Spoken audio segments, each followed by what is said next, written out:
Hace prácticamente un mes, nuestros hermanos los ortodoxos sostuvieron un concilio, el concilio llamado Pan Ortodoxo, ¿no? Y este concilio fue muy importante y tiene una importancia para la Iglesia Católica porque obviamente, a pesar de que existe una disposición bastante reacia y bastante negativa desde el punto de vista emocional e histórico, desde el punto de vista doctrinal no existe nadie más cercano a la Iglesia Católica y por lo tanto nadie con quienes son más importantes los esfuerzos ecuménicos que nuestros hermanos los ortodoxos. Pero pocos saben que el mundo ortodoxo no es uno solo. Están divididos y están bastante divididos por consideraciones fundamentalmente de autoridad y de territorio. El concilio ortodoxo en general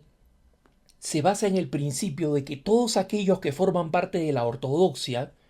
y normalmente se trata en su gran mayoría de iglesias nacionales, iglesia búlgara, rumana, otras iglesias tradicionales, clásicas, como la iglesia de Antioquía, por ejemplo, que ahora obviamente se encuentra casi desaparecida numéricamente, pero que es una de las más antiguas, una iglesia novedosa en el sentido más histórico, obviamente no es nueva, pero en el sentido histórico comparado a aquellas que fueron fundadas por los apóstoles, como el apóstol San Andrés. Está la iglesia rusa, que es numéricamente de lejos la más amplia. Todos ellos no creen en la primacía exclusiva de una cabeza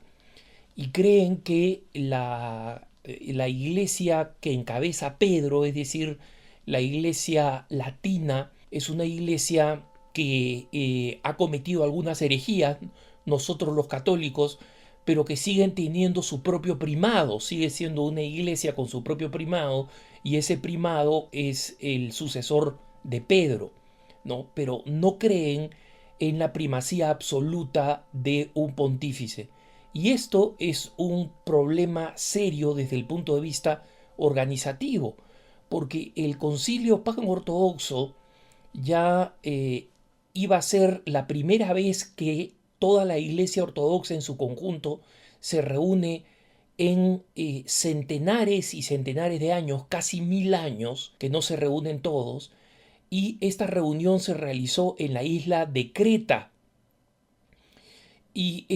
para esta reunión se prepararon muchos documentos anticipados, pero finalmente varias iglesias y lamentablemente la más numerosa de lejos, la Iglesia Ortodoxa rusa, decidieron no participar del evento, ¿no?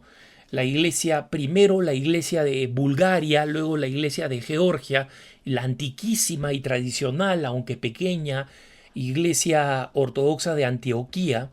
y finalmente la rusa amenazaron con no asistir y finalmente no asistieron. Entonces el concilio panortodoxo duró una semana, terminó sus trabajos, han señalado que piensan reunirse en sínodo cada 7 o 10 años, no han fijado la fecha exacta. Este es interesante porque abre las puertas a la posibilidad de que se reúnan efectivamente en el futuro y que en el futuro asistan estas iglesias importantes, especialmente la de Antioquía y la de Rusia, obviamente también la búlgara y la República de Georgia,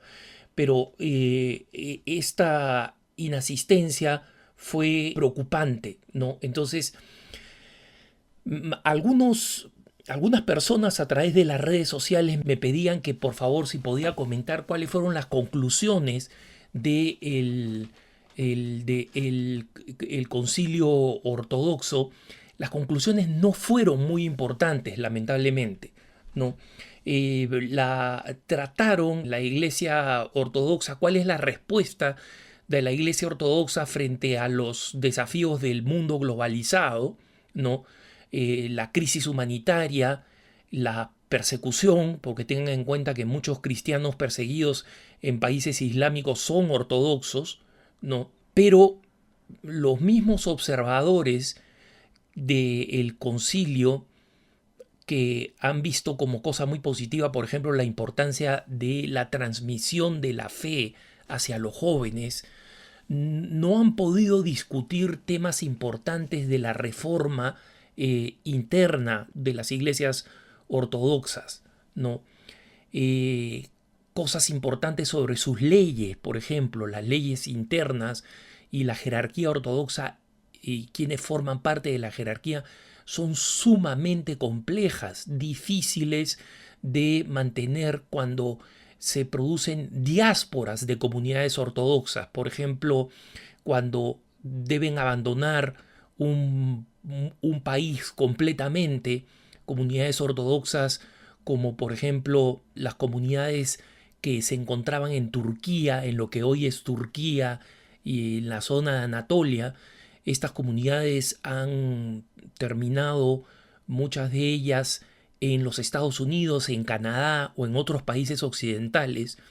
y allí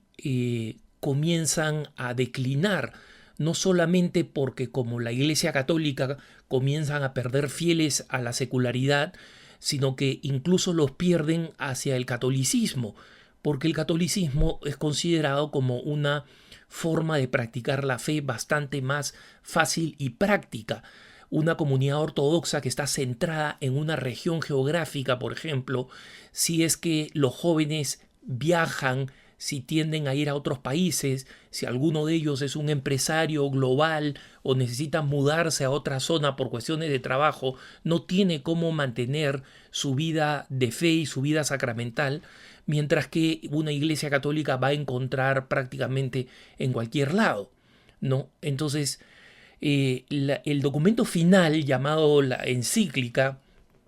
no tiene ninguna referencia a los temas importantes que es la teología moral, las leyes canónicas, la liturgia y la eclesiología. Ellos, por ejemplo, están discutiendo si vale la pena aplicar algunas reformas litúrgicas que hagan la liturgia un poco más sencilla y accesible a los fieles. No todas lo son. Y recuerden ustedes, de alguna forma, este concilio panortodoxo quería ser una especie de Vaticano II que pudiera ver la ortodoxia a la luz de los desafíos del mundo de hoy y sin cambiar los elementos esenciales de su fe, adaptar algunas cosas. Nada de eso ha pasado. Ha habido una declaración sobre las relaciones con otras iglesias y esta básicamente es un documento sobre el catolicismo, ¿no? Porque no es que los ortodoxos tengan relaciones muy fluidas con otras denominaciones protestantes en algunos lados, en algunas partes la iglesia ortodoxa rusa, por ejemplo, tiene contactos con la iglesia luterana, pero en general los diálogos que sostiene la iglesia ortodoxa mundial, las distintas iglesias ortodoxas, son diálogos con la iglesia católica y la iglesia católica es la que usualmente lleva la iniciativa de lejos, ¿no? En el párrafo 22 del documento, por ejemplo, se dice que la iglesia ortodoxa considera digno de rechazo cualquier esfuerzo de romper la unidad de la iglesia emprendido por individuos o grupos que bajo el pretexto de mantener o de defender supuestamente la verdad ortodoxa, la verdadera ortodoxia, atraen a otros, es decir, básicamente critican a aquellas denominaciones ortodoxas que quieren atraer a otros ortodoxos hacia sí. Y esta es básicamente una crítica velada hacia los ortodoxos rusos, porque el patriarcado de Moscú aspira a que las comunidades ortodoxas más pequeñas, especialmente de aquellos países que formaron parte de la antigua Unión Soviética, en concreto Ucrania o Georgia, por ejemplo,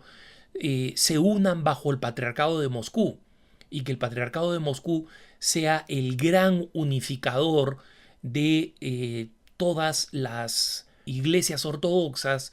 de el Asia, más allá de los Urales, ¿no? De la cadena de montañas de los Urales, y de toda la Europa que está al oeste de los Urales. Es decir, tiene aspiraciones sobre los ortodoxos no solamente de Georgia y de Ucrania, pero también de Bulgaria, de Rumanía, etc. Entonces hubo una velada crítica, digamos, a lo que ellos llaman esfuerzos uniatas. Uniata es el término despectivo que dan a aquellos que, manteniendo el rito bizantino, el rito litúrgico bizantino, se unen a la Iglesia Católica, ¿no? Existe una comunidad de mal llamados uniatas, es decir, de católicos de rito bizantino, muy importante en Ucrania, ¿no? Y la Iglesia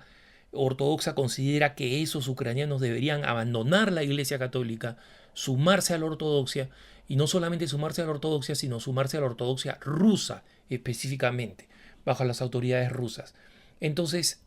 desde el punto de vista, desde la perspectiva de la unidad ortodoxa,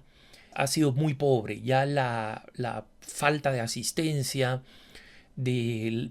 importantes comunidades ortodoxas, especialmente la rusa, fue una ausencia tan importante que muchos pensaron que básicamente no se iba a producir un concilio panortodoxo. El concilio, sin embargo, siguió para adelante y sin muchos frutos, los católicos tendremos que seguir prestando atención a ver si es que se da alguna corriente positiva de mayor unidad al interior de los ortodoxos para tener un interlocutor unificado, y mientras tanto seguir rezando por aquellos hermanos, especialmente por los que son perseguidos por su fe, como los católicos. Que tengas un buen día.